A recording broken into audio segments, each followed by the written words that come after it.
Ice cream just మీసాలు తిప్పుకుందాం. Good morning fellows. This is our 9th day అన్నమాట. పొద్దుగా లేచి బ్రష్ చేసేసాను. దెన్ ఎంబడే షూట్ ఉందని కోతులాగా ఒక బనానా తినేసి వెళ్ళిపోయాను. టైం చాలా లేట్ అయింది. సో తొందరగా తినేసి తొందరగా బయలుదేరాం.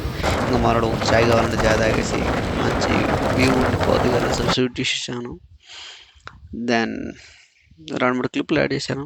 నేను ఇక్కడ రీచ్ అయిపోయాను క్లయింట్ దగ్గర. వీడు స్కూబీని మీట్ అవ్వండి. వెళ్ళంగానే కొద్దిగా షూట్లు తీసుకొని లంచ్ చేసాం. వీడు 12 బాపుడే. టీ కవి లేక అండ్ అప్పుడు స్నాక్స్ పోహా. ఇక్కడ ఇక్కడ ఐస్ క్యాండీ అని ఐస్ పెప్సీస్ ఉంటాయి, చాలా బాగున్నాయి. నేను తిన్నాను, అసలు ఇంత మంచిగా ఉన్నాయి. చిన్నప్పుడు మెమరీస్ నాకు మళ్ళీ గుర్తొచ్చాయి. 100% షుగర్ అండి, నో యాడెడ్ ప్రిజర్వేటివ్. చాలా నీట్గా ఉంది. అసలు నేను 2-3 తెచ్చుకున్నాను. సో మీకు ఆర్డర్ కావాలంటే అకౌంట్లో కింద నెంబర్ ఇస్తాను, అది మీరు ఆర్డర్ ఇచ్చుకోవచ్చు. చాలా బాగుంది. Feel that. అండ్ షూట్ అయిపోయింది. స్కూబీతో కొద్దిసేపు ఆడుకున్నాము. అండ్ రిటర్న్ వచ్చేసాము. కేబుల్ బ్రిడ్జ్ నైట్ టైంలో ఇలా కనిపించింది, చాలా బాగుంది. కేబుల్ బ్రిడ్జ్ అయితే నైట్ టైంలో ఒక మంచి వ్యూ ఇస్తుంది.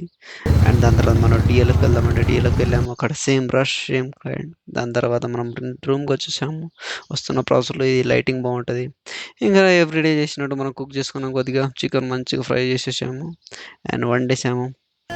అండ్ దెన్ ఇది మన అవుట్పుట్ వచ్చింది. అండ్ నైట్ అయినా కొద్దిగా మంచి మూవీ పెట్టుకుని చూసాం.